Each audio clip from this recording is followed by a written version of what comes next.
Hello and welcome back to Legends of Arcadia Genesis. The party has just vanquished the Crimson Mist and is making their way back to the Entangled Point to try to track down some cultists. So, knowing the Entangle has ended, how do you approach this? Like, you've been battered up a little bit as a party. Some of you are down some attribute points. Mm-hmm. How do you approach this kind of rise once again? What's the plan? I'm mostly screaming and whining the whole way. Yeah, I'm trudging back kind of quietly. I want my javelins, so I'm going back to the site mostly for those. All right, you pick your way back to where you saw these cultists before. As you arrive, you look down and see them to be missing. They are no longer entangled and no longer kneeling next to that rock. However, the exposed clay with the spiral is still there. But otherwise, you take a look around and you do not see them anywhere.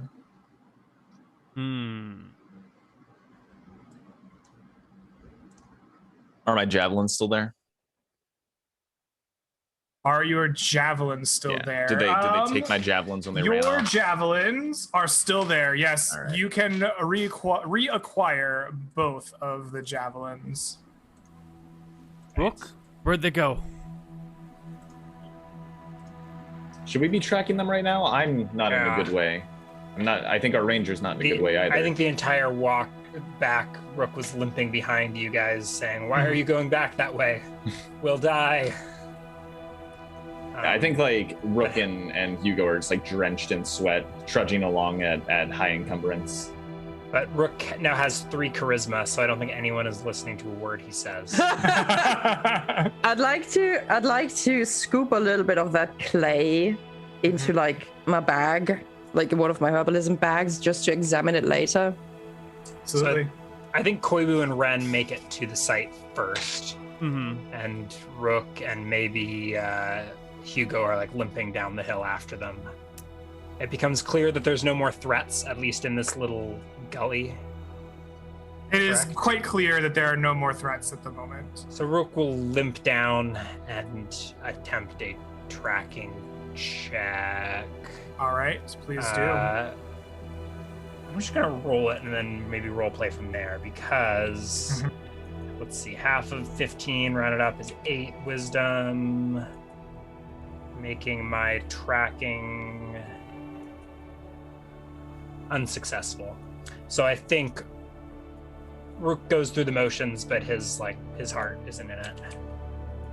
Okay. He looks around. He's like, I don't know. I can't see where they went. They're clearly not here. They didn't go our direction, so they must have gone off that direction. But let's get you home then. I don't know if I can make it back to town in the state I'm in. Well, then we'll find some shelter out here and make a spot for you to rest. I think I'm just gonna curl up under that rock. The weather is warm and dry. That is the best warm. Probably, probably drier than you would expect this time of year. I'm just gonna rest here. Come back for me later. I'm not gonna leave him behind. I'll take off my traveling cloak and try and make some sort of shade over him. No, I try and make it a shade over you, attach it to the rock and try and create a. You set up a makeshift lean-to with your shirt, getting some extra shade thrown at Rook as he rests. The poison will course through your veins, each of you for 1 for 9, 1 for 10 hours. So I think we should just wait here. We just sleep here overnight. Tomorrow. Yeah. All right. You sleep out in the plains. Before I wind down for the night, I do want to destroy the circle. I want to scuff it up and break it apart, make sure that it's not in any usable state before we call it. Absolutely. You spend some time scuffing up the circle. The clay is painted on in that kind of white mess, and you find it very easy to do. Does anyone have any food? That was going to be my next question. Yes. Yeah, I have survival skills, but we're in the wrong place, and I'm also in a bad spot. Nope. I don't have any. I can make us a fire. I could hunt, but I don't think I'm in any state to be hunting either. So I think Rook just curls up and passes out in the shade of this rock for 9 hours. I took hunting too, but we're the two poison people. How far is it back to town? You spent like about half a day exactly. Could I spend some time trying to see if there are any berries on those bushes that we've seen? You could. Let's see. I do have a herbalism proficiency.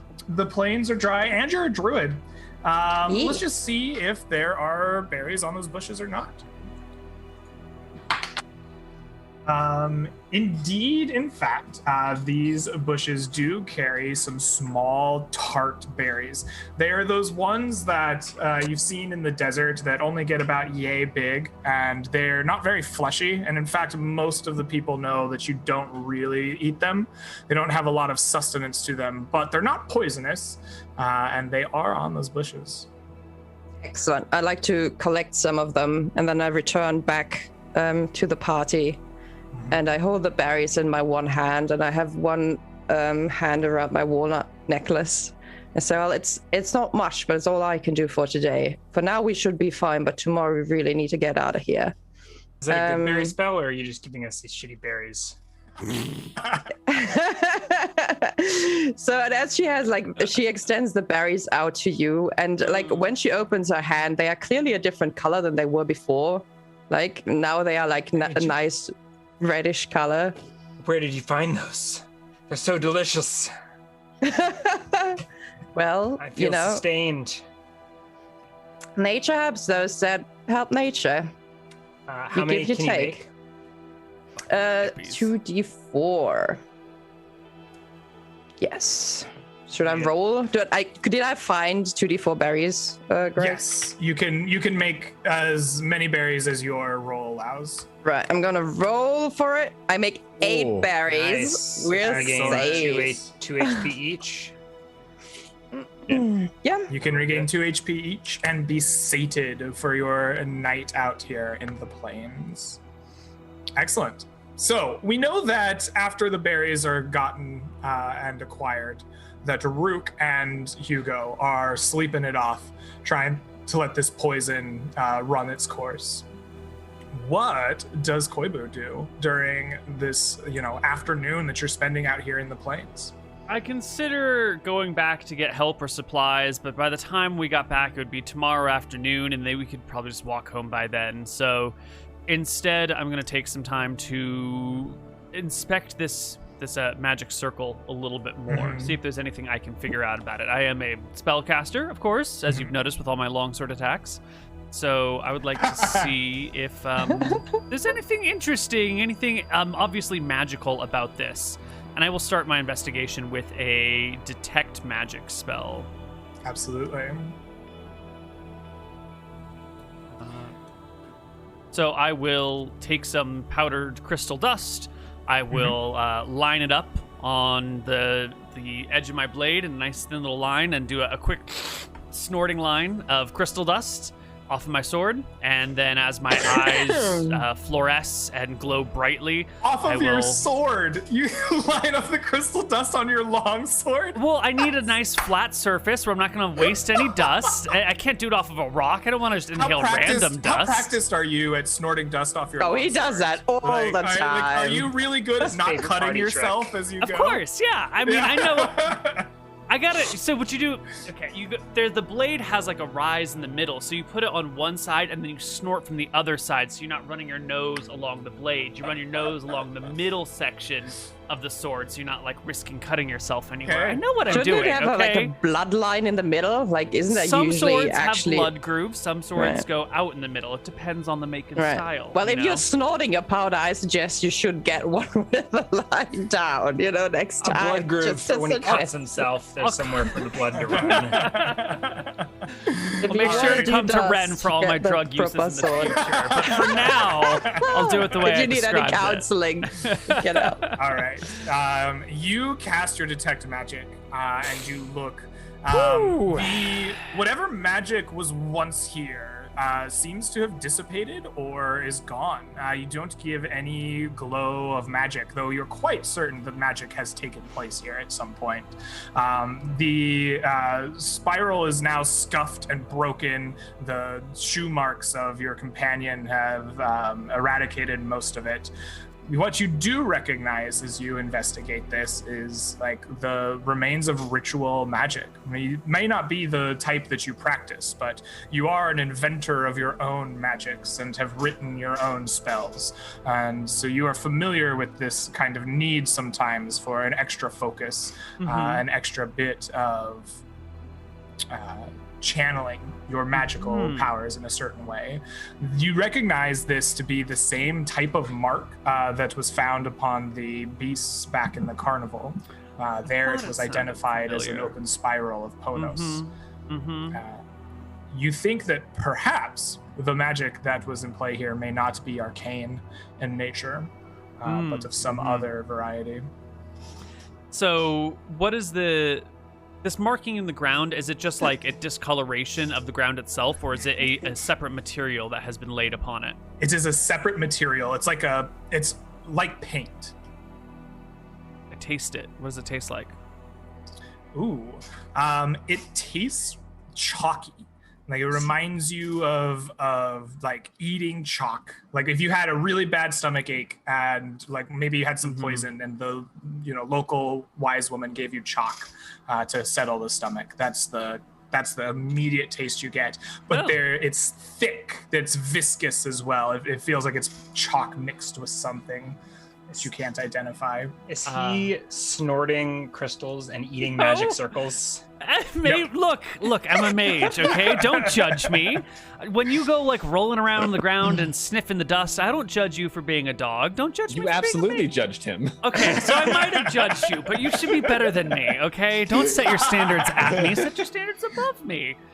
I'll bring over some of this chalk to the two poisoned people and be like, look, an old woods woman once told me you should eat chalk if you're feeling sick. And just hand it out to them. Did she also tell you to snort crystals? No, I had to teach myself that one. I'm not gonna eat that. I'm not either.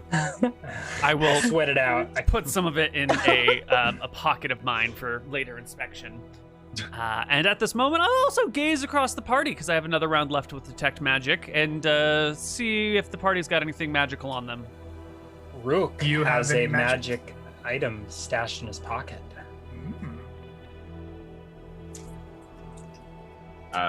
Hugo's chiseled body could not be anything but magical. Okay. Oh, jeez. It's the wrong type of thing I snorted, apparently. Hugo, your body's just so magical, baby. Come here. I will ignore the thing in Ren's pocket, but just keep it in the back of my mind, curious as to what it is. Does it look like it might be that amulet we saw earlier? I don't know how you would notice that. The amulet that we saw that the woman had. Roll me an intelligence check. Ooh. I think the sphere is probably enchantment. Greg? 31. Oh, we pass it. Okay. You recall the elder giving me a sprig of mistletoe. Giving us a sprig of mistletoe. But okay. I shoved it in my pocket. So you were reminded of that other quest that we are currently neglecting. Right. That's the mistletoe to go after the Fey woman thing, right? Yeah. Brian? That checks. So one question. If it is evening or night, Greg, because we're staying for a long time. It can be evening at some point. We were just seeing what the party was up to during the afternoon. Just let me know when it's evening and night, then there's something I want to do. Otherwise, I'm just tending to the poison. I guess I do have a healing and herbalism proficiency, which only helps you if you tend to people right after they've been poisoned. So that, ship has sailed, but I'm still tending to them, Yes, absolutely. Doing your best to tend to their wounds. Absolutely. The afternoon passes fairly uneventfully for you all, other than your own misadventures. If there's nothing else that one of you would like to get up to, then we can go ahead to go evening. What do you have planned? I'm gonna wait for the stars to come out at some point. I do have a religion proficiency, and I'd like to see if Ponos is in the sky at that time. Ponos isn't. Sorry, go ahead. Ponos is not in the sky. In fact, you are a druid. You are from the priest class. You would know that Ponos has been on the planet. Like, he's been on the world proper for some time now. It has only been a few weeks since his sister Matrigal left the sky and also joined the planet. Mm-hmm. Okay. That evening, I'm not sure what our fire situation is going to be out here in the plains, but I will use my enchantment version of the light spell to create a section of bioluminescent grass kind of around and behind this rock, so it won't shine off in that direction, to give us a little bit of light to see by and work by into the evening. I have a fire building proficiency, but if you want to show off your magic, I'm happy. I want to show off my magic, and you're sick and injured and you should get some. A whole bunch, you should get some rest, Rook. So I will make a little bit of bioluminescence, which should last until sunlight touches it in the area and just by the rock. Excellent. In the night, you are huddled around this bioluminescent moss, and the stars have been consulted. You are taking watches in some order, and it is Rook. Despite your poisoning, you've elected to keep an eye out. By now, poison's probably done. 9 hours from noon. Sure. Yeah, from noon. Yeah, absolutely. You could take a watch at the point that the poison has worn off. You are feeling rejuvenated from the tending of your druid companion, and the poison has run its course, leaving your body. You are very keen-eyed out here in the wilderness. Your kind of nature senses are at their fullest peak now that the poison is gone. And you see the shuffling of motion out in the wilderness.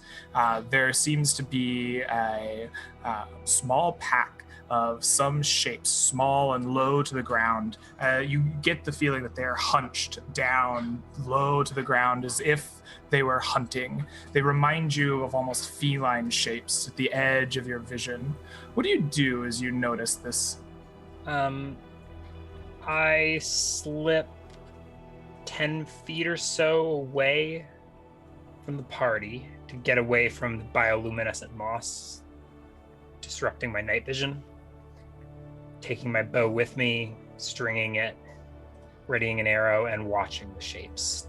Does it look like they're moving on us, or are they just moving through the plains?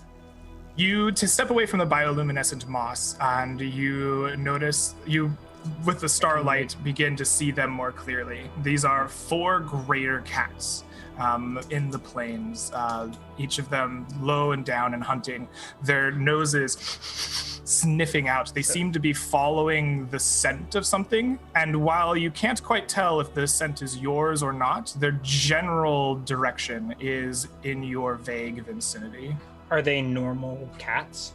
They do. They appear to be of the leopard variety. Oh, so like big boys. Big boys.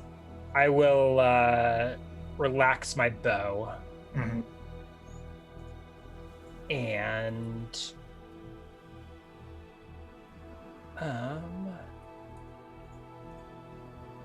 wait for them to approach, I suppose. And I think when they come within range, I will use my ability to attempt to calm them. Did you warn anybody as well? Not yet. Okay. You lower your bow and you wait. Eventually, their nose to the ground. You kind of sense them picking up a scent. They begin to make their way a little bit quicker towards you, still crouched low. Their eyes beginning to flick up towards the bioluminescence behind you, while you're kind of hidden in the shadows in between. Sure enough, they eventually come within the range that you are looking for. I don't know how far your ranger abilities extend, but we can get to that point. It doesn't actually say must be at the front of the party and must approach the creature fearlessly. Mm-hmm.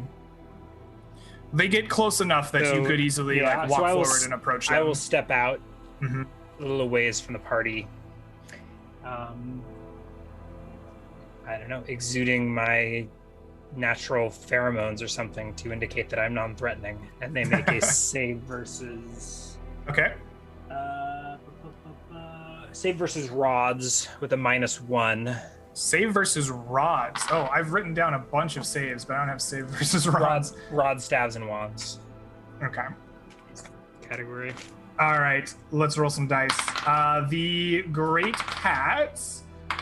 The great cats have no chance of succeeding this save. The highest die total was a 4, so their reaction is shifted as I choose. So I think I'm just trying to indicate that we're friendly, we're not a threat, and so it shifts them. I think 1 reaction category. I think they were hunting previously, and so now you see their stances lighten. They kind of uncrouch themselves from their haunches, and they kind of stand but up. I think I'm probably approaching them as maybe an equal. It's like, I think that's what greetings, fellow hunters. The dogs you're sniffing for are right over here. And I think I will direct them around the party and to continue their hunt. Right, because I'm assuming they were not sniffing us necessarily. They were sniffing the cultists and those demon dogs or something. Well, they are wary of you as you approach instead of actively hunting you. But as you kind of use your ranger senses and speak calmly to them, you can kind of lead them around your camp. Good kitty. Yeah. Here, kitty. Yeah, I'll lead them around the camp and hopefully they will find the corpses of the dogs and the magic circle of the cultists more interesting. And they will leave us here. Plus, there's 4 of us. I think they'll goes exactly elsewhere. I think it goes exactly as you plan here. The cats are still hunting, but you lead them to these corpses of the dogs. The ones that remain, there's only, I believe, 3 corpses left of the wolves because the mist has consumed the other 2 in their entirety. But you do lead them away and around from the camp. And the leopards will gleefully eat at these remaining wolf corpses and leave the party well enough alone. And I don't think I'll mention it to the party as we pass on through the night. All right. Excellent. That is the entirety of the night. You wake up the next morning feeling very well rested. Despite the warm day, it is still just a few weeks into March, and the night is cool. Dew kind of forms around all of you, and you are refreshed and ready to start your next day. What is the plan? So one thing before, we all wake up in the morning, have a good look at the other people. Have they restored? They haven't restored any hit points from resting because it's only been 1 day, right? And they fought that day. Yeah. They didn't get any natural healing. They did receive 2 HP of healing from your good berries. Right. So I'm gonna have a look around, and I think Hugo is the strongest in the party, right? Strength-wise. Perhaps. Is that correct? Do you mean strength or do you mean HP? Strength-wise. I think so. What's your strength, Sean? 16. 16. Yeah? Okay, excellent. So I'll look at Hugo and I'll say, so are you feeling better this morning? Oh, I feel excellent. That is great, because I need to prepare for this day, and I've chosen you to help me with this task, if you're up for it. Of course. What do you need? Wonderful. So I'm going to unbuckle the belt that's holding my hides that cover me from head to toe, right? I'm going to get rid of all the hides. I'll stack them all. I'll slap them up. I'll make a big pile of hides next to me.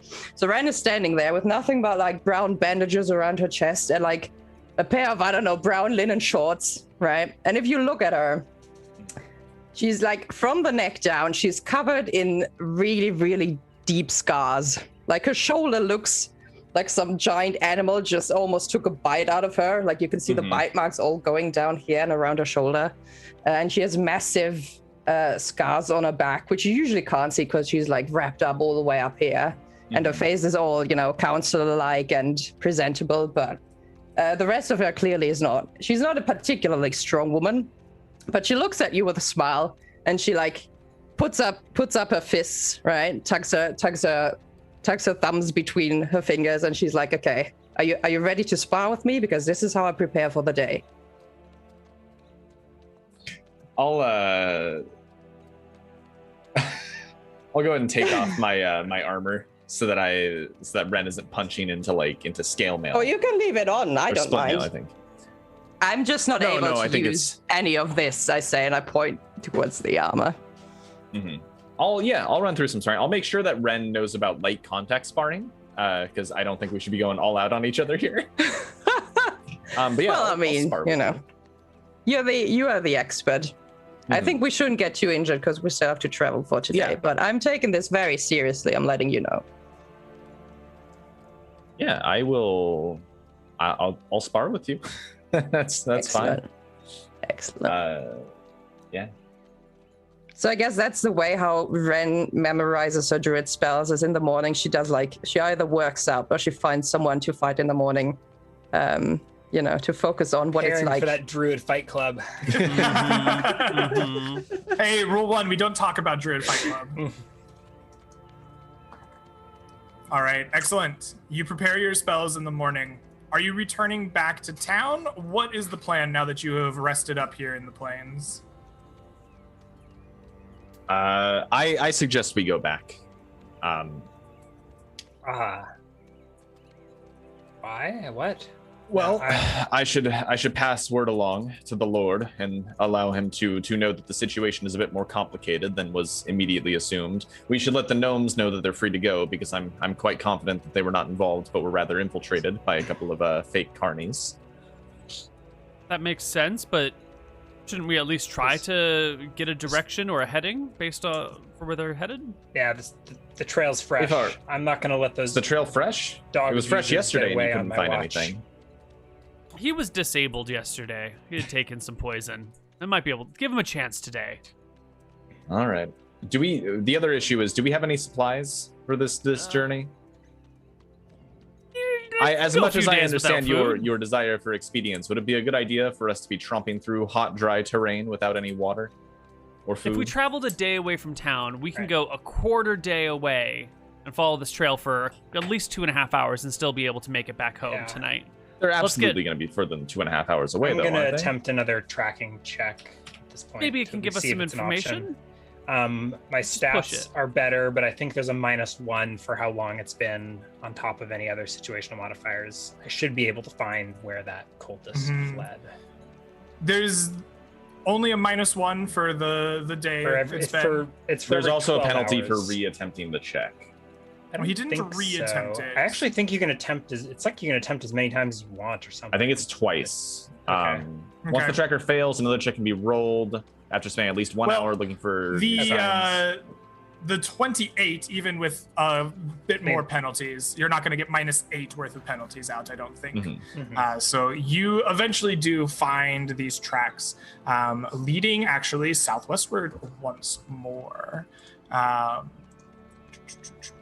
You can move 6 hexes in a day. So let me see where you actually are on this old map here. You traveled about a half day to the southwest from Steepwater. So the party is about here in the plains. And that seems really far. Are these are 6 mile hexes, aren't they? 5 miles. 5 mile hexes. Yeah. I had the same question of Neal for a hot minute. I had to have him explain to me how the map worked. But you get to about here in the plains during your half day. I guess the trail leads more westerly now than south, but still vaguely in that direction. Well, I know you're used to command, Hugo, but we are not your guards, nor do we owe any allegiance to you. Well, I'm going to track down these cultists and you're more than welcome to join me. But how far do you expect to get without food or water? I understand. Water. I point to a skin, and there's game in these plains. Now that I'm healthy, we'll be fine. Mm-hmm. Spoken with all the confidence of a 6 charisma ranger. You don't trust him for a minute. He's got a weak jaw and a scraggly beard. Who is this man to lead you through the plains? I'll look to the others in the group and say, do you trust him on this? Well, hold on. So I'm not going to leave you all out here to westward, die. And if you look west to the southish, you can see that the hill range extends out there. You know, that hill's got to be 10 miles from us or so. So this thing is headed away. It's not headed south. It's either headed directly into the hills or into this sort of like along the ridge of the hills. So we've got a good idea of where it's going. You know, this does narrow wherever these people might be headed.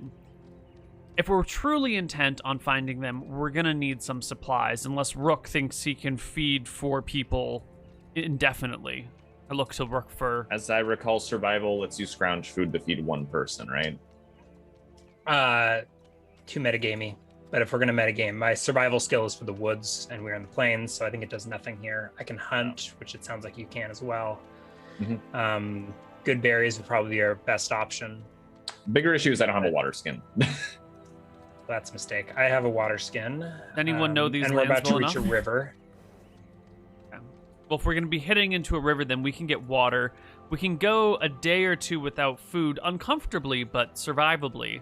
Yeah, well, my bigger issue is the water. 2 good berries, so we're... In 2E, you also don't get penalties for eating good berries. Like, technically in 2E, you can eat that for as long as you want. I think it's only in 5E where they're like, oh, if you do it twice in a row, you know? So we can eat good berries until the cow comes home, provided I'll find enough berries and I can roll well enough for us. Okay. So if you memorize another good berry, you can find some. The berries would be a good backup for the water as well. The other benefit. So the druid can get us food. We know there are rivers out here, so we'll just have to keep our eyes open for them and find the lowlands where we can get water.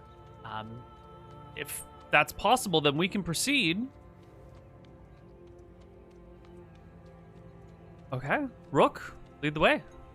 I think we should try for at least 1 more day, you know? If it turns into 2 weeks, then we might be in trouble, but if we're going without food or water for 1 day, it should be fine. And we might need reinforcements eventually, so let's step lightly and be ready to reassess as we move. All right. So the party moves out, Rook following the footsteps that he has found of these 2 cultists, traveling more westwardly than south through... I was trying to follow the 1 leader. There are no footprints of the 1 leader. Really? Okay. No. He disappeared, right? Through the portal?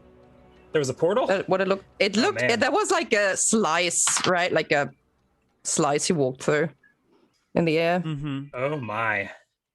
Yeah. Okay. It looked like a tear or something that he stepped through. All right. This is new information for Rook. He was distracted and falling ill. It's concerning. He thought he was chasing that lead cultist. Now we're just after these 2 prisoners or something, but oh well, we're on the path. All right. You lead your way forward. The first part of your day is fairly uneventful. Can you move us where we go? Absolutely. That's my intention. Diverge the river. The first part of your day is largely uneventful, and it leads you up to the front of the river just after noon in the sky. Here, where the footprints lead, the usually large and tumultuous river has narrowed down to a much smaller and traversable path. It still is lacking a bridge or any kind of easy means to get across, but it seems wadeable, and sure enough, the footprints do lead right through it. Here's these cultists have a swimming proficiency, where they managed to cross this river with little trouble. Let's fill our water. Yes. Drink up, and shall we continue? I have nothing in the way of water skin, so I will just drink my fill. Got my spells ready. You drink your fill, prepare yourselves, and begin crossing the river. You think it might be quite challenging, but it turns out, following directly from the footprints that you see entering the river and the footprints exiting the river, there is a rise in the riverbed that is mostly rocky and easily fordable, and all of you make it across with little effort, despite the usual difficult crossing of the river. As you make it in across the river and deeper into the plains following these tracks, in here, the plains grow ominous. A kind of low mist hangs about ankle high through the grasslands, and the sounds of nature grow stiller and more quiet, as if there's a depressing kind of force upon the world. Rook, it becomes more difficult for you to track these footprints through here. Could you give me through the fog? Yes.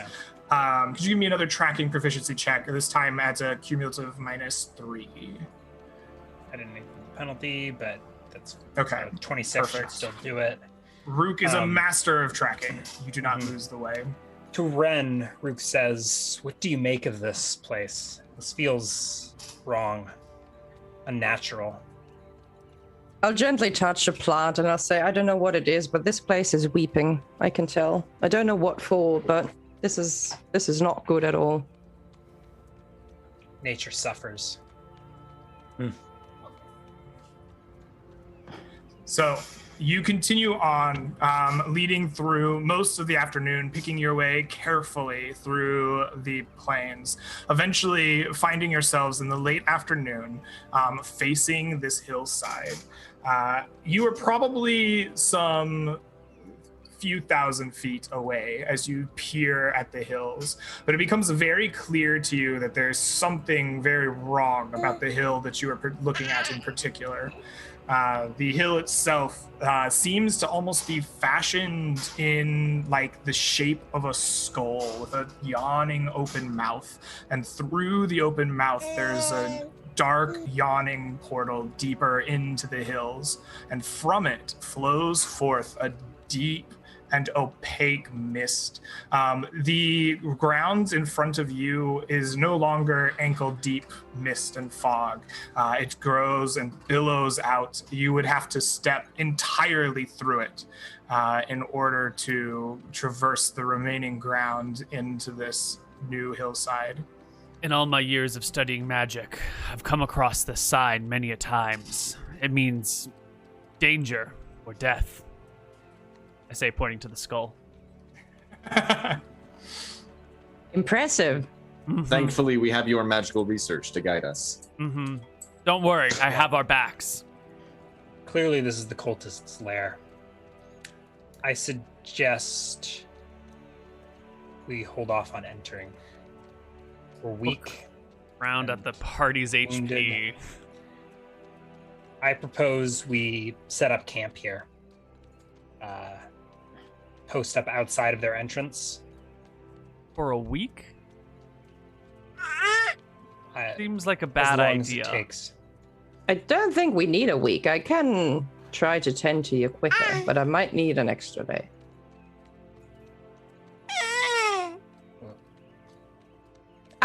I know, but listen, okay? Spells are difficult, right? And you only get so many in a day.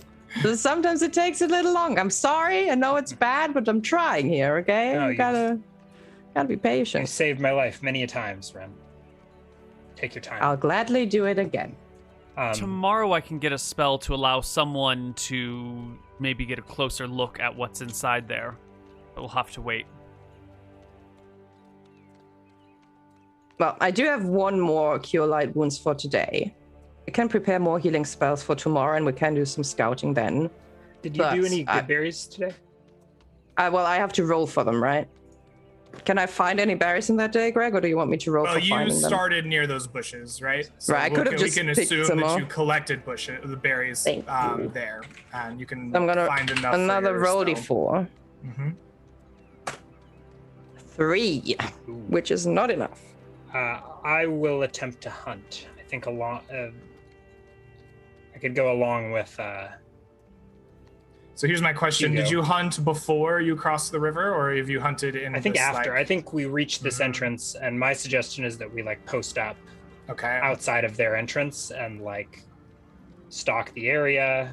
And like if cultists come out, we can ambush them. But otherwise, just like make a camp near their entrance and like watch and wait and cover ourselves. Okay. You begin hunting, tracking your way through this kind of emptier land.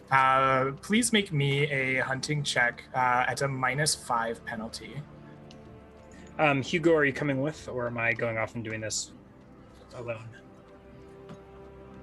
It doesn't matter. I don't find anything. But yeah, I mean, so if we're relying on good berries today, I guess one of I us can. is not, but it's fine. So I think what it is I try to like we're trying to post up outside of the cultist lair, and this place is a blight on nature, and there's nothing alive here. And so I wander around and I range, and there's no game to be found. Exactly that. So, anything else you would like to do before nightfall? Who has the lowest HP? 8. I'm at 9. I'm at 7, and I think I also have the highest max HP. And you got the +2 from like last. From yesterday's good berries. No, we need to decide who can do without food today. I'm gonna do without food. I'm gonna give you a cure. You need to recover your.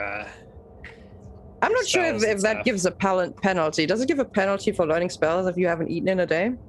I would think you can't memorize spells if you are fatigued as such, but that's up to the DM. Hey. Memorizing spells when fatigued. A wizard very specifically needs to be well rested in order to memorize spells. I think that should apply to clerics as well.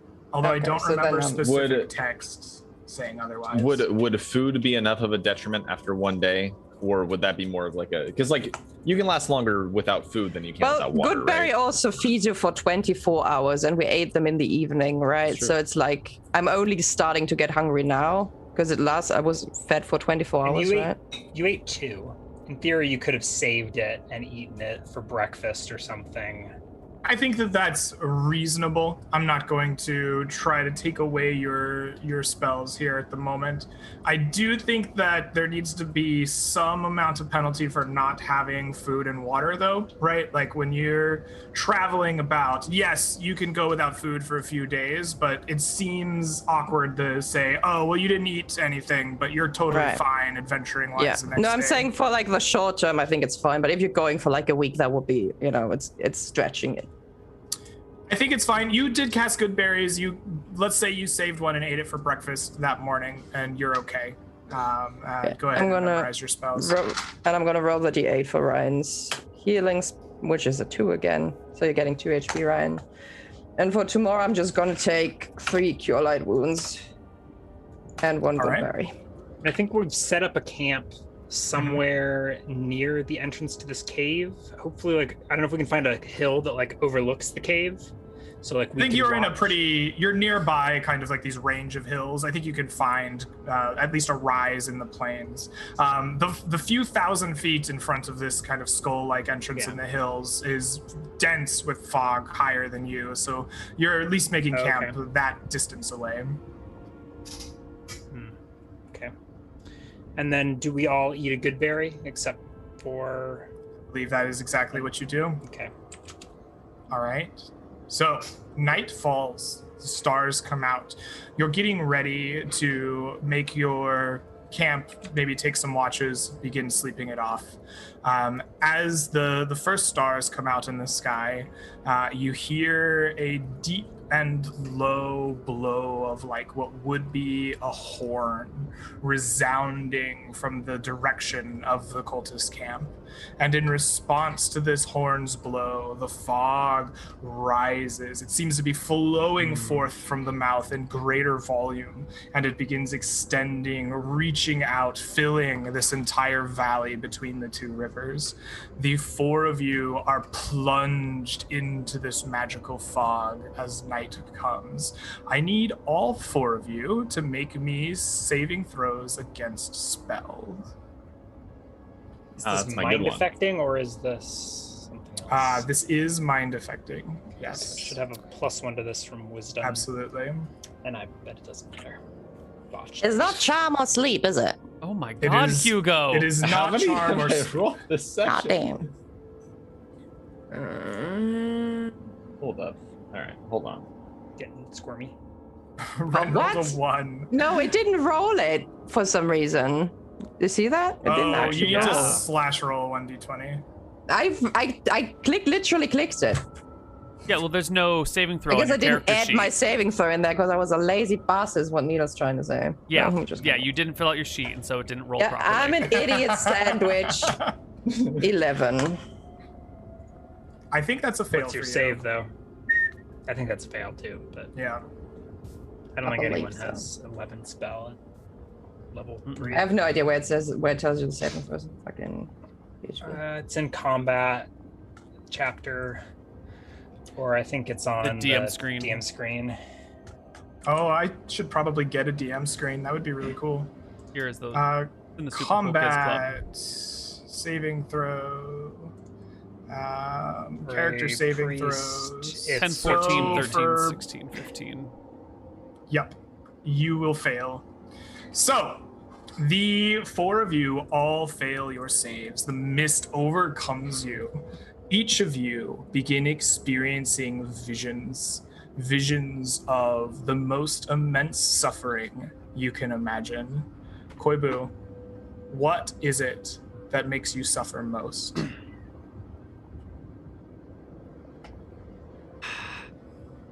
We're back, Carnival. Drexel is winning all of the things. But he's not just Drexel, he's Drexel the gnome now. And he's taunting us with his victories as we're like held back by heavy chains and weights. And we're calling out that it's unfair. But everyone's like, no, this is how it's supposed to be. You guys just suck and Drexel's so good. And it's just like eternal torment of the most annoying person succeeding above and beyond you. It's the, psychic strain of watching the Drexel gnome taunting you endlessly begins to play in your mind. And it's unfair. Is it because you're held back with chains, or is it because he's actually besting you? Well, it's because he's besting us, and I know he like beat us normally and we had to cheat in order to beat him, but now he's cheating, so we can't even fight fairly against him, and everyone's pretending like that's just normal and fair. And first off, it's an unfair situation. Drexel is beating us. He'd probably beat us even if it was a fair situation, and he's a goddamn gnome. Psychic damage is... You're taking this mental strain. You feel it like pulling apart your psyche. You begin to weep silently. Ren, what causes you the most suffering? Sorry. I think there's a flashback to a scene where Ren is in the woods and she's standing in the middle of a large circle of other people who are all like just, slightly dressed, and some seem fine and some seem to carry lots of wounds on them. And you see Ren in the middle of the circle, and she looks like she's kneeling down, not willingly, but she can barely stand up. And in front of her, there's standing on its hind legs, there's a giant polar bear in a size that shouldn't even be possible for a polar bear. Like, it's just the biggest bear. And as Ren is like closing her eyes, the bear is like leaning forward, sinking its large teeth into her shoulder and ripping its claws down her back. You get this vision of pure pain from the polar bear's rendings, and it seems to go on endlessly. You begin to weep silently. Rook, what causes you the most suffering? Looks about in confusion as his companions are breaking down and weeping. He can't figure out what's going on, and then he spots movement through the fog, and he looks up and he sees his 3 dogs bounding towards him, and he shouts, "No! Why did you come after me? You were supposed to stay home!" And then as they get closer, tendrils spring from the fog, red misty tendrils, and begin lashing at his dogs and draining them, and they become demented and mutated as the dogs we saw yesterday were. covered with sores, and they die before his eyes, and he's like running towards them to try to help, but the mist pulls them away, and so he's just flailing and screaming in the mist. So you feel the pain. Remy, why did you come? And he too breaks down weeping and flailing. Yes, you feel the pain of lost companionship and begin to weep silently.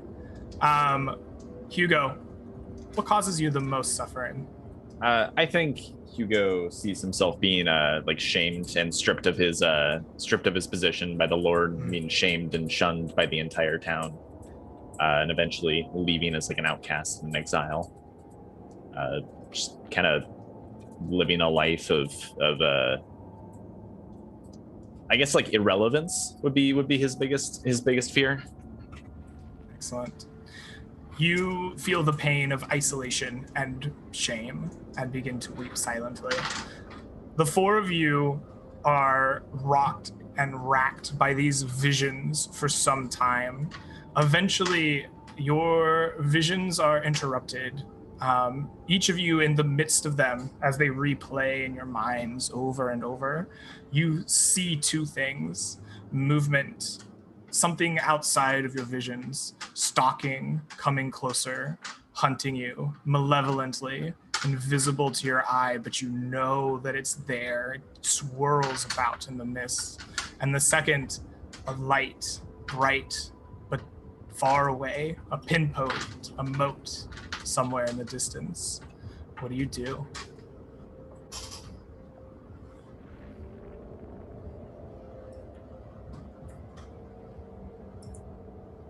Rook goes towards the movement. He's been hallucinating his dogs, and I think maybe that merges with this movement, and he thinks that maybe it's them. And so he sort of rushes off to try to help. All right. You begin moving away from the party, following this stalking, hunting presence. You feel seeing its gaze upon you, but you don't know where it comes from. Eventually, you feel something tugging at your hand, and you turn. There's a small little child, a girl, curly brown hair, couldn't be older than 6 or 7.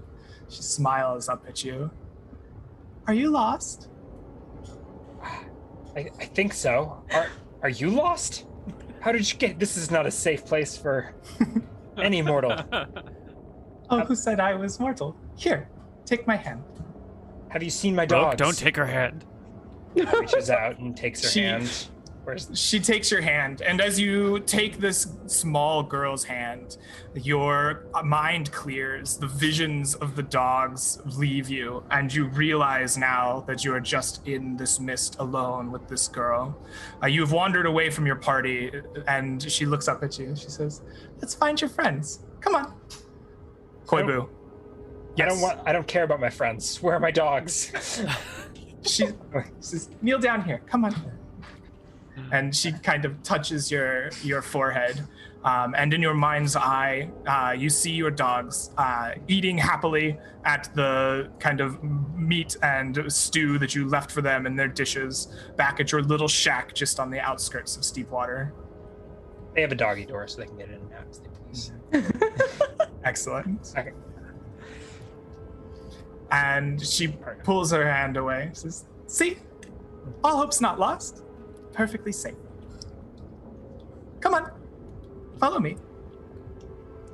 I'm assuming is this rolled in with the same illusion, or yeah? I'll play along. I'll assume same failed saving throw applies here, and I follow her. Oh, if you would like to not follow this girl, that is your choice. It seems your mind has cleared up when you made the choice to follow this writhing, stalking image. Would it be a saving throw versus spell? I'd be happy to let you make a saving throw versus spell. Yeah, rather than a stat check or something. You fail your saving throw versus spell. I follow her trustingly Excellent. as well. You have wandered away from the party. Koibu, you see these same visions that were applied to Rook. The bright mote of light somewhere in the distance, and this like stalking presence that you can't see. You know it's there. It's looking for you. What do you do? Stop. Close my eyes. I take a couple of deep breaths, and I call out, Rossi, is that you? You come to take me to the other side? Is it all over? You hear just giggling silently through the mists. I thought this was supposed to be a gentle taking me to the other side. Expect creepy children. Hello? I call out. You call out, ignoring the light that tries to lead you away. Eventually, your calls are met with more giggling. You see two figures approaching through the mist. It's heavily obscured. It's hard to tell. One is quite tall, and the other quite short. They're wandering directly towards you. You see the smaller figure point a slender finger in your direction. I'm pretty sure I'm not dead then. Hello? Are they coming from the light direction? No. Away Where's from the light relative? Okay, so the light is behind me and they're in front of me then? Sure, as you turn to face them, the light will go behind you. Ah. I look to the tall and the small figure and I say, where am I? I think you're lost. I think so too. Come. And as the figures step forward, you wait for their approach, and you see your friend Rook holding the hand of a small little girl with curly brown hair. Couldn't Rook? be older than 6. Rook, my old friend, is that you? Yes, I was just helping this girl, or It's she a was phantom. helping me. Rook would never consider me an old friend. Oh. I put my hand near my sword and see if it's still around. Your sword is there. I draw it. Rook has never been nice. He's always been kind of a dick. I was counting on that. Koibu, what are you doing? I step between Koibu and the girl. You're a phantom. Ready to a go to mirage. This isn't real. This is some sort of trickery. This is... It's me. It's Rook. Put the sword down. If you could save my life or the life of your dog, which one would you save?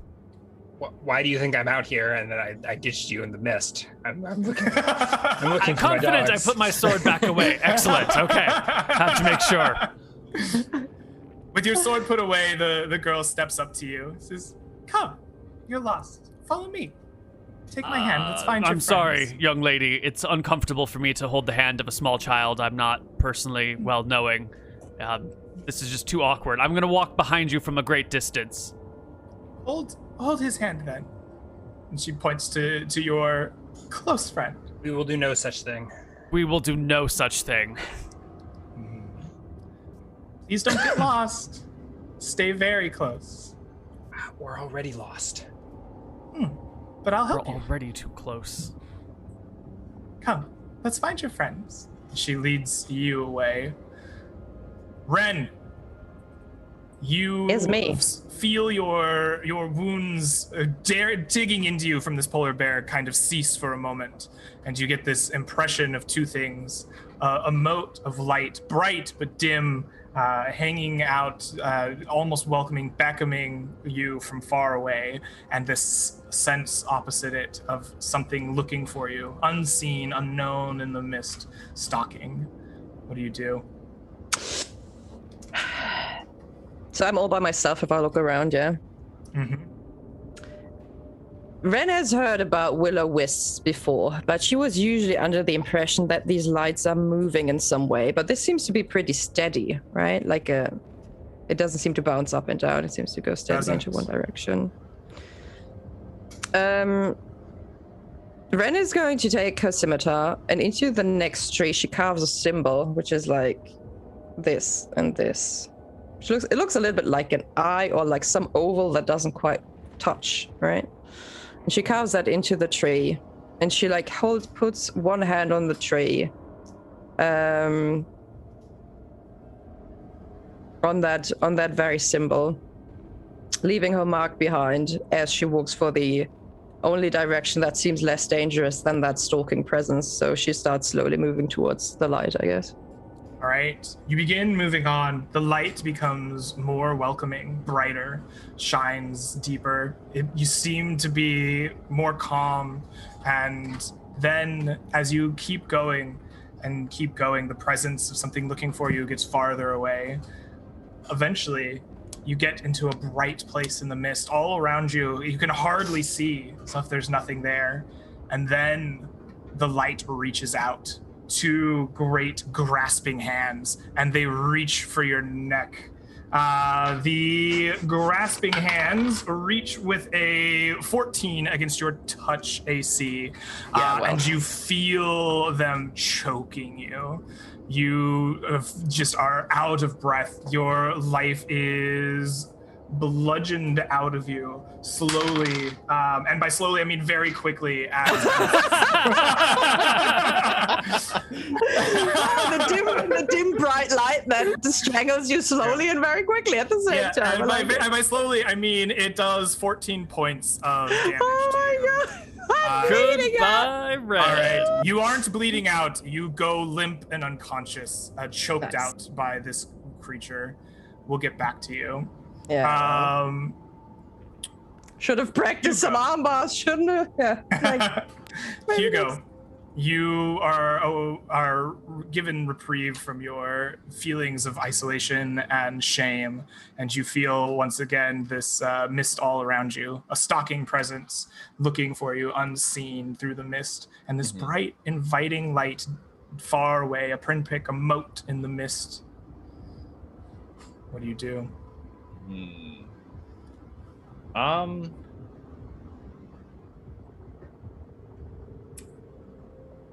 So Hugo's big claim to fame back in Steepwater was when he single-handedly fought off 3 leopards. And he's like used to that he knows that feeling of being stalked by like a deadly hunter.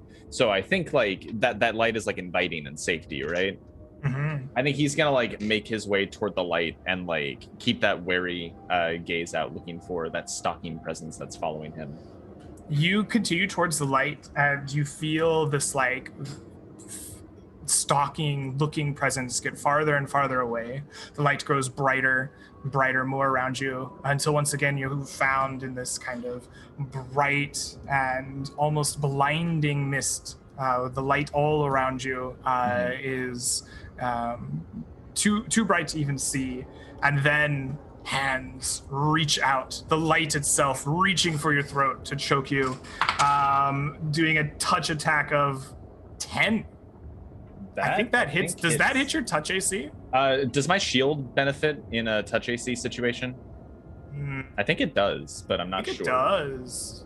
Yes. If so, then I would see hands reaching out, and I could defend myself with the shield. If you, I guess it's up to you, Greg, whether or not a shield would benefit for touch AC. I think your shield prevents the hands from grasping you. All right. I don't really know what I'm doing, but I guess I'm just gonna like wildly swing at this thing with my sword.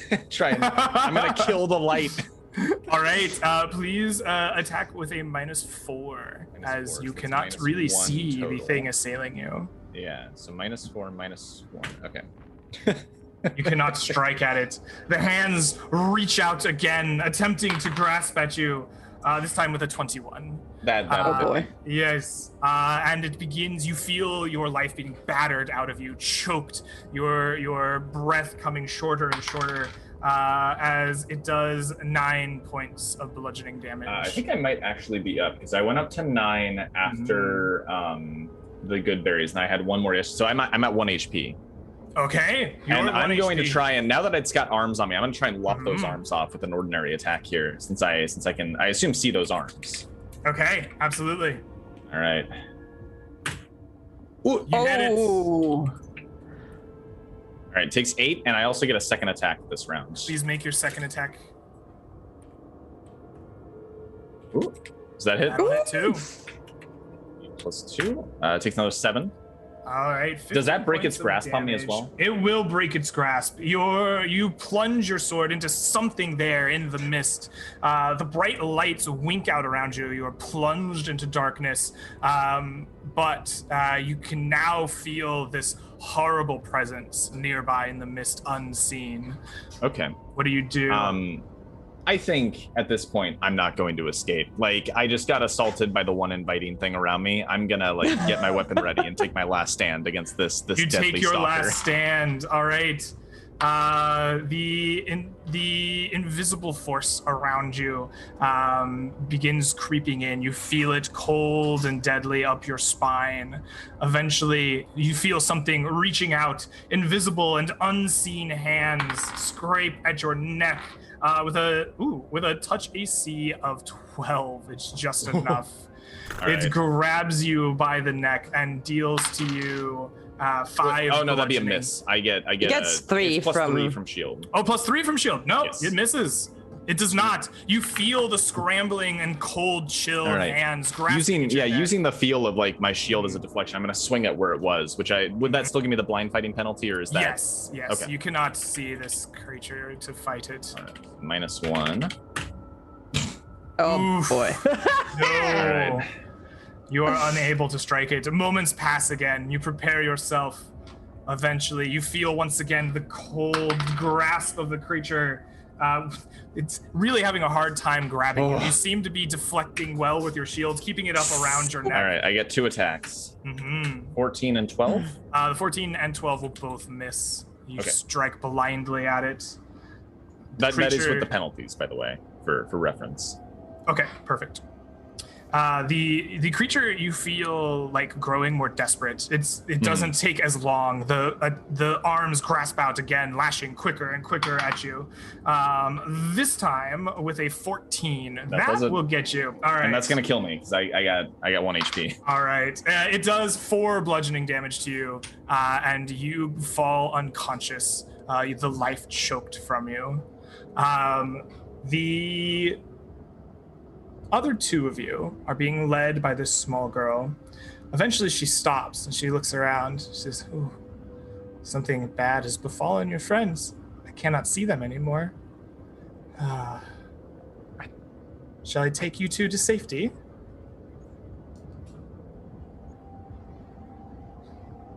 I thought you showed me my dogs were safe. Oh, your dogs are plenty safe. Your companions then. Oh. What's happened to them? Where are they? I look back. I feel more comfortable She with kind of your name. She vaguely points over there. Says, "I saw them, or felt them rather, over there, but now they're silent, gone. Fear for them." How did we get here? Looks like looking around. Where's the camp? Oh, you came here on your own accord. Do you not remember walking here? We should go back for them. Dream Girl, what is your name? Magical. Oh, yes, please do take us. She curtsies. I bowed long and deep. I do extend my hand to the small child now, and I will let her take me wherever she wants to go. Madrigal, take the wheel. Yeah, absolutely. She gave us a choice. We should go back for Ren. Okay. We need to get Ren. Thank you. And the sheriff first. Then the I marshal. will need your help then. I Totally. cannot see them on my own. Tell me, what is your most favored memory of them? Help me find them. Well, Rook, I think we've lost him. Beauty. No. Well, what's your most favorite memory of Hugo? Oh. No, I didn't particularly like the captain of the guard, but yeah, that's what I'm saying. Ren's nursed my dogs back to health a number of times. She saved me, but yesterday. She was a good investigator about the amulet. Yeah. I've got I can some think things of many about her. fond memories of Ren. Hugo just keeps dropping everything and complaining and wanting to turn back. She bids you bend down. She puts her small childlike hand on your forehead. She says, "Okay, remember that well, her nursing your dogs back, that feeling that you had. remember it well, and open your eyes and guide me. Go ahead and make me a tracking roll. It is your duty as the tracker to find these people. You now have the eyes of Matrical to peer through the fog. As you look down, you see the crisscrossing steps of many people wandering through here. You seem to be all of you. Nope. Ooh, you cannot find the path to the correct That's a set. 2. Unfortunate. Matrical sighs. She says, this is unfortunate. She looks to you, Koibu. She says, do you have no care for your companion, Ren? No, I do. She is an excellent investigator. When we were looking for clues in the Lord's Manor, she was spot on with how to go about the business while everyone else was faffing about. It's always nice to have a sharp mind around. You're very practical. Well, come here. And she bids you down and touches your head as well. She says, open your eyes. Search for them. Your connection to this world is more of an arcane in nature. Mm-hmm. She opens your eyes, and you don't see the tracks around you. You see the strands of magic through the air, through the sight of Matrical. Are you trained in Arcana or spells? Arcana's not a thing. Spellcraft is Absolutely what I was asking. not. I No? have swimming instead. You have And swimming precise instead. memory. I can remember Ren's face probably This pretty is the well. downside very of skills well. and powers. You don't have any of the usual wizard shit. All You right. can just wear chainmail. Uh-huh. Then I want you to make me an unproficient spell casting check as you follow the threads of the magic to them. All right. Spellcraft, I think, is int, and since I'm non-proficient, it's going to be half, so 1d20 plus 7.5. Huzzah! She sighs. Is all hope lost?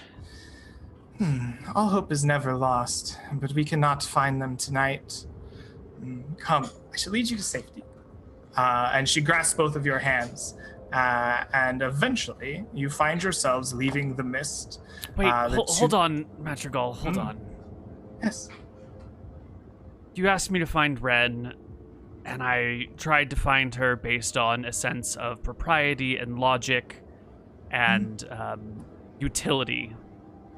But humans work in two forms. We work with our practical side and our impractical side. So let me try with the impractical emotional side. Okay? Absolutely. And I'll sit down and I'll try and think about less about Ren's usefulness and more about the social connection, which is pretty new at this point, but she went out of her way before our battle started to find these leaves with which to bless us, and after the battle she went out of her way to find these berries with which to heal us. And I try to tap into the those moments of support and aid from this sort of new friend I found, and her draining of her own resources in order to help the friends around her and the people with her. And I try to remember how that made me feel and try to connect with it in that way and search out with my heart. Excellent. You see a kind of bright smile from the little girl in front of you. She seems to approve of this track that you've made. Tell me, when you reach out with your heart, what is it that you see through the magical eyes of Matrical as she touches your head? It is the kind of like if someone touches you on the back of your shoulder and you can sort of see in your mind's eye how their hand might be positioned on your shoulder. It's that. It's not so much like a pure visual of it, but it's like the sense of Ren tapping us on our shoulders as the blessing spell was going off, and the sort of sense of comfort and warmth and protection that was provided there. And then when we were hungry and starving and we've been like walking through the plains and injured, the sense of comfort and support and almost sort of like a surrender to the good berries that fed us, and not just fed our bodies, but sort of fed our endurance and our companionship. Are you wiser or are you charismatic? My charisma is higher than my wisdom. then please make a charisma check to follow these pull of your emotions. Ooh. And so you are led, following the pull of your memories. Eventually, Madrigal leads you, or led by you, exclaims, and you see two unconscious bodies laying on the ground in front of you. Big marks as if a giant hand bruised their necks, deep black and purple.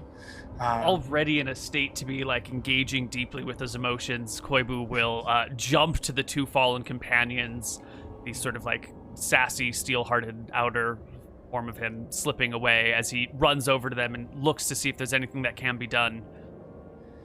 It seems that their pulse is weak and their breath shallow, but they still live, though are no longer conscious.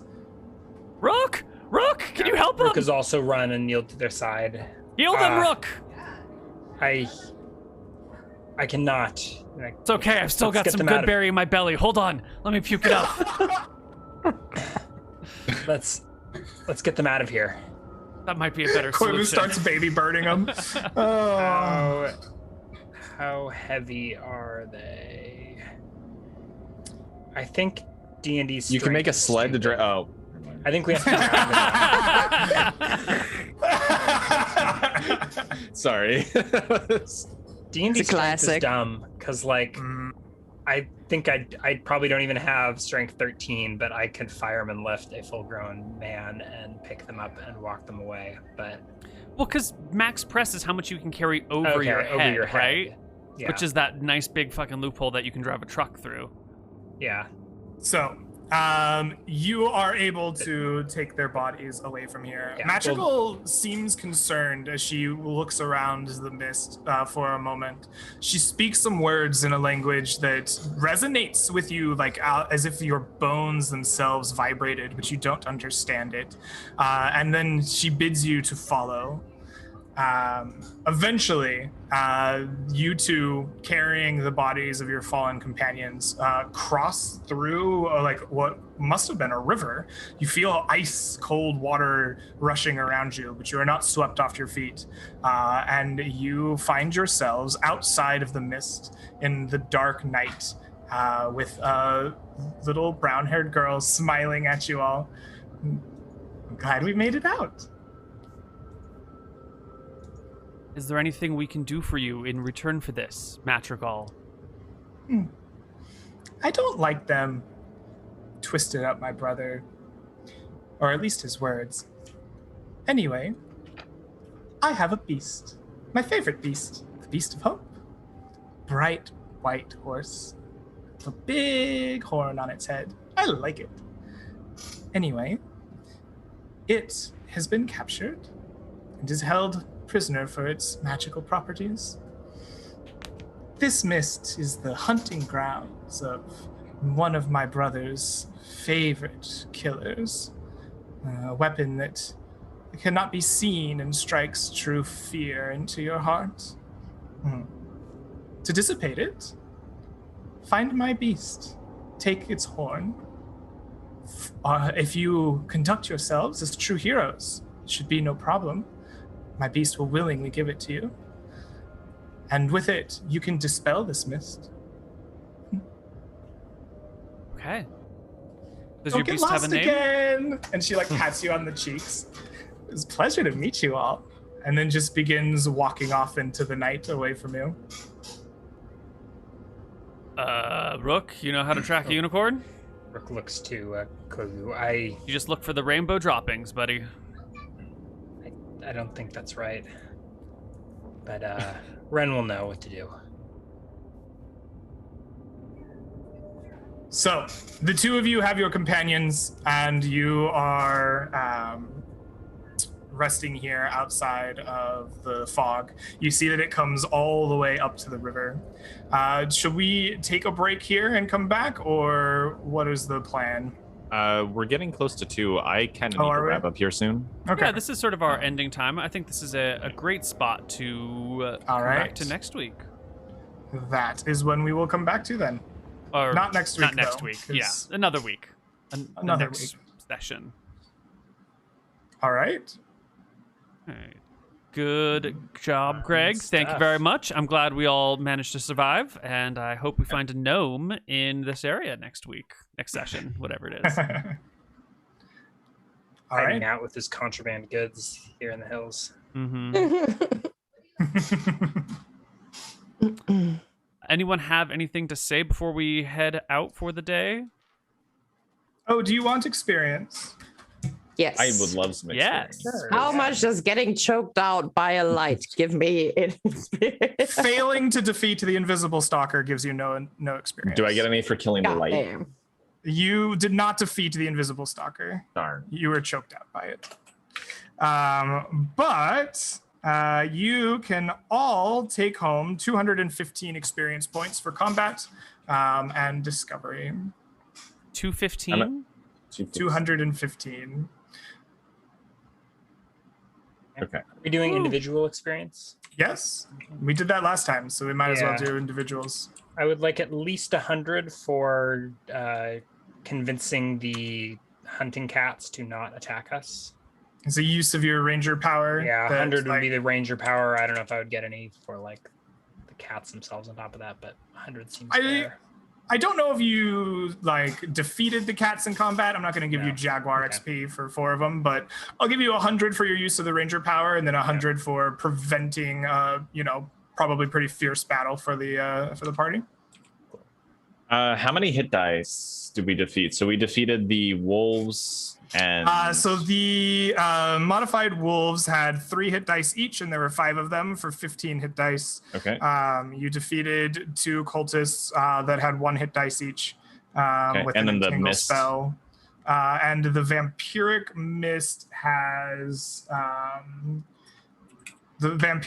has a max HP of 35, and that means it has 3 plus 3. Yeah, so another 3 hit dice. Okay, so 20 hit dice. 20 hit dice. Okay, I think, do rangers get full warrior hit dice bonus, or is there some? I believe rangers get full hit dice bonus, yes. How are we so it's a little weird with the druid. How are we handling the spells cast to further the ethos thing? Because we are currently on a quest to find out what happened to the animals, right? So I feel like that is kind of druid related, but I'm not sure which ones of that to take. I think that it's it's a difficult choice to make. What were the spells that you cast? How should they apply? Tell me that they've impacted your ethos. Right. Let me think for a second. I believe when I actively used nature to combat the things that hurt nature, so the entangle should count, right? Okay. Because I used nature against its enemies, right, to overcome that challenge. I don't think the bless needs to work because that's just bless. I mean, I bless my group with for this fight, but I don't think that needs to count. Maybe I could, I wouldn't count the cure light wounds, because I feel like that's just a service I do for my party, but I feel like the good berry should count for, overcoming the difficulties in nature with the use of nature itself, right? Sure, so I guess I like that reading. Just the good berries and the entangle, I think. That sounds good to me. Yep. I got 3 spell levels, Detect Magic and Ball of Force. I don't think the light spell that I cast to illuminate the thing so we didn't have to make a fire really counts. That's I wouldn't give you the light very much. The Ball of Force for sure. The Ball of Force was very nice. And also, what about player has an idea that saves the party by learning to connect emotionally with my friends like that. Instead of that was feel very saved. Yeah. I think that can count. Well, it's a 100 to 500 XP reward, and I don't. Why don't we give you 100 XP for each party member you saved? Okay, I can do that. That's 200 for that, 200 for the Ball of Force, 50 for the Detect Magic to figure out the enchantment on the shit. 450. Sounds good.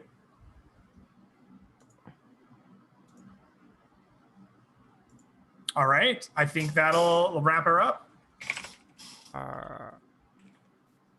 6,088 experience.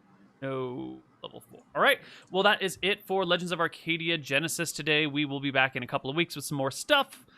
We have a full week of campaigns on the channel and other fun stuff, but you all know that. Check the schedule for details. Anyone else? Anything to say before we go? It's hot.